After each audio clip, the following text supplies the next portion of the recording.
You ever see Karma drive up in a black SUV, windows tinted so dark you could check your hair in them? Well, that's exactly what rolled into Maple View Estates that morning.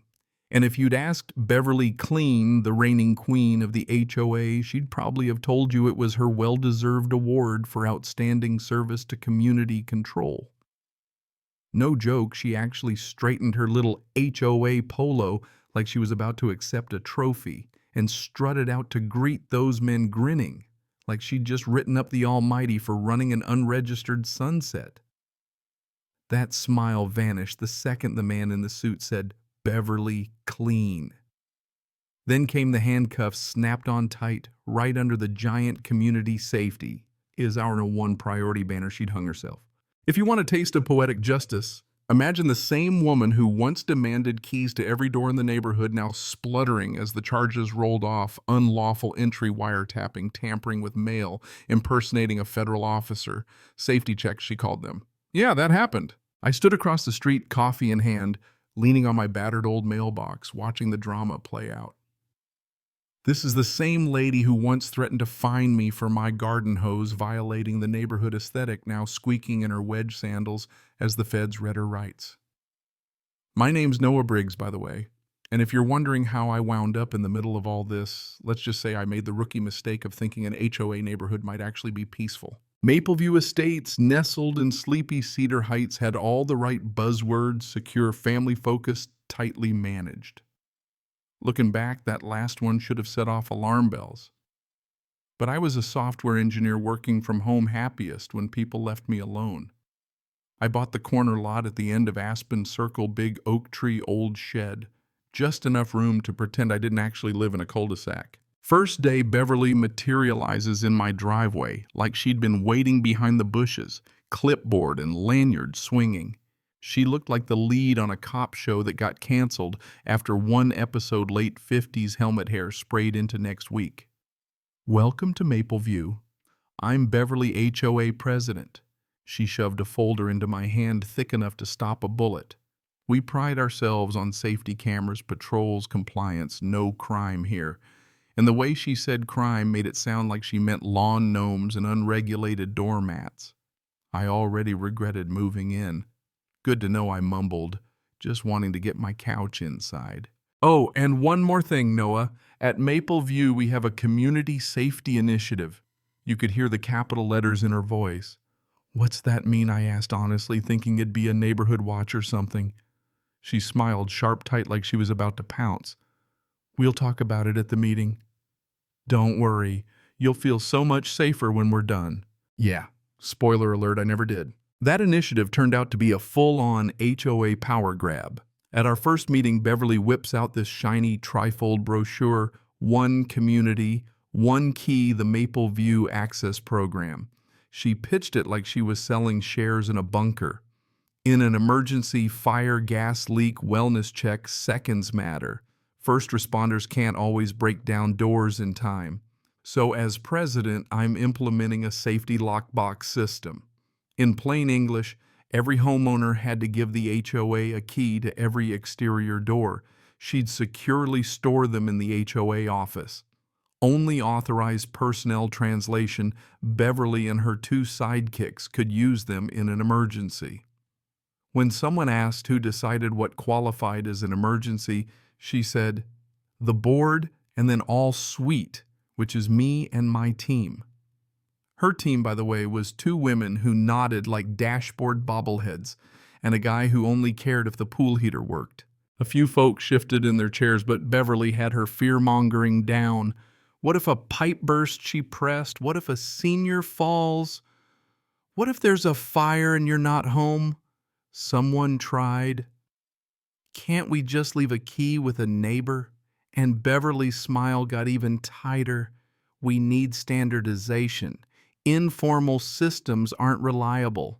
Then came the email mandatory key submission form. I ignored it. Week later, first violation notice: failure to participate in safety initiative. Class B violation. Daily fines may apply. I wrote back, "Show me in the covenants where it says you can force me to hand over my keys." She replied in 12 minutes, Refusal to cooperate will be documented. The board takes a dim view of residents who endanger neighbors. Real sunshine, huh? Suddenly, everyone in the neighborhood was whispering. I just gave her the front door key. I don't want any trouble, one guy muttered. She said our insurance won't cover us if we refuse, another whispered eyes wide. Is that true? I asked. She shrugged. No idea. But Beverly sure sounded sure. That was her magic trick. Say anything with enough authority, half the neighborhood folds. I didn't. That's when it started getting weird. At first it was little stuff. A mug moved my office chair just off where I'd left it, a drawer half open. Thought maybe I was just distracted. But one afternoon I come home from the store and there's a sticky note on my kitchen counter. Your back door was unlocked. I secured it for you.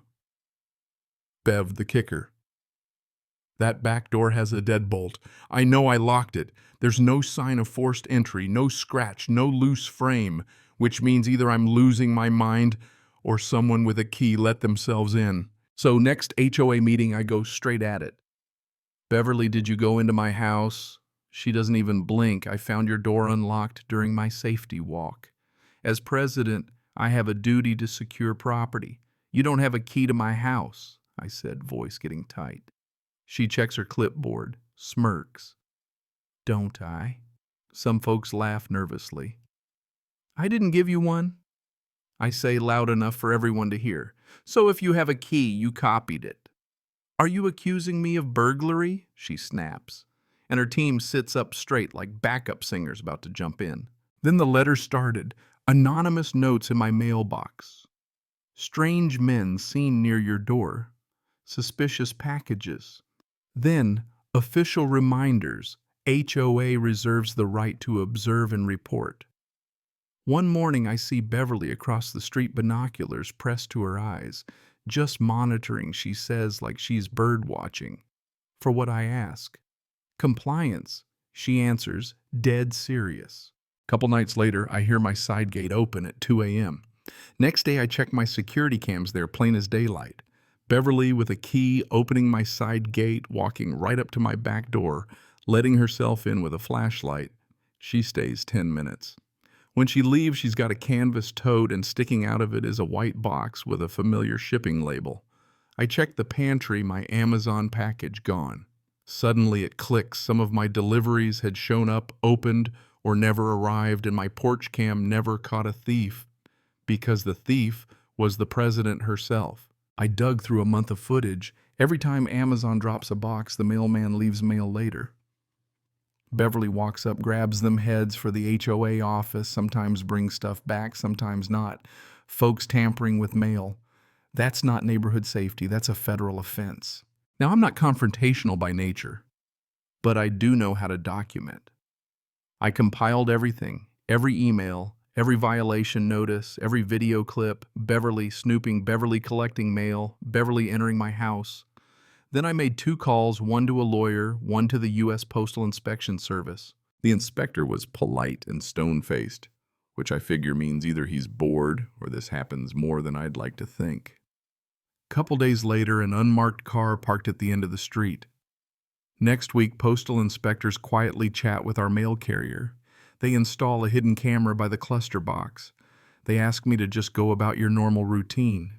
Sure, my new normal included ordering decoy packages with nothing inside but printouts of the law on mail theft. On day 4, I watch as the mail comes. Half an hour later, Beverly's back at it, collecting a whole row of packages.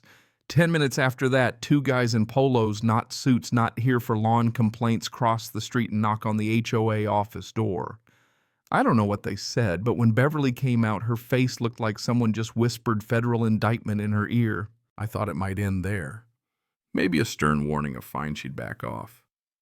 Then the inspectors called. Mr. Briggs, do you have reason to believe Ms. Clean has keys to other homes? Yes, she basically brags about it. Would you be willing to testify? Absolutely. 2 weeks later, there's an emergency HOA meeting, which is code for FBI postal inspectors, and local cops want everyone in one room. Place is packed. Beverly sits up front, paper stacks at the ready, acting like it's just a budget talk. Before we begin, she starts voice wobbling a bit. I want to remind everyone our safety initiative has kept us incident-free. She's interrupted by a man in a suit at the back, badge flashing. Special Agent Archer, FBI. This is Inspector Martinez, U.S. Postal Inspection Service. We've been investigating several complaints about this HOA. Beverly's smile just crumbles. She tries to play it off. This must be about those porch pirates. I've been doing my best to intercept packages. Martinez cuts her off, calm as a summer lake. That's the problem. Projector flickers on. Clip 1, Beverly with an armful of mail. Clip 2, Beverly opening a back door. Clip 3, Beverly in my kitchen. The room goes dead quiet. Now, to be clear, Ms. Clean Archer says you didn't have a warrant. You're not law enforcement. I'm the HOA president, Beverly protests. That's not a law enforcement title, Archer shoots back. She tries pivoting. Residents gave us keys for emergencies. A woman in the back leaps up furious. You told me I'd be fined if I didn't hand over my keys. Another neighbor shouts, you said the insurance company required it. Third voice. You went into my house when I was at work and left a note about my unapproved toaster. The evidence folder just keeps growing. Then comes the hammer. Martinez spells it out. Opening and delaying mail is a federal offense. Doing it systematically across a community. That's a felony. Several, actually. Beverly snaps, points right at me. This is his fault. He refused to participate. He hoarded his keys. Archer just shakes his head. He filmed you breaking into his house. Yes, he did. Very clearly. The last clip rolls Beverly in my kitchen opening my mail, frowning at the box of printed statutes like she'd just found a ransom note. Miss Clean, stand up and place your hands behind your back. She actually laughs. You can't arrest me. I'm the president. For a second, I almost feel sorry for her until Inspector Martinez says, where you're going, that title won't impress anyone. As they cuffed her and led her out, some folks gawked, some quietly cheered, others recorded the whole thing like it was the season finale of the world's worst reality show. Beverly shot me a look that could strip paint. You've ruined this community, she hissed. I shrugged. All I did was lock my own doors, Bev. You're the one who kicked them open.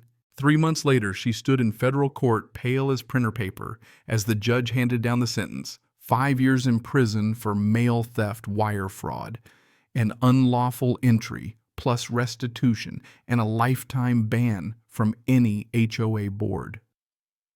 She opened her mouth to argue, but nothing came out. The woman who once controlled every door in Mapleview couldn't open the one that mattered most, the door to freedom. So what do you think? Was I right to push back, or should I have just played along like everyone else? Have you ever seen an HOA cross the line like that? Drop your thought stories or just vent about your own neighborhood drama below. Let's talk about what real community safety should look like. And hey, if you've got a Beverly where you live, make sure you keep your doors and your mailbox locked tight.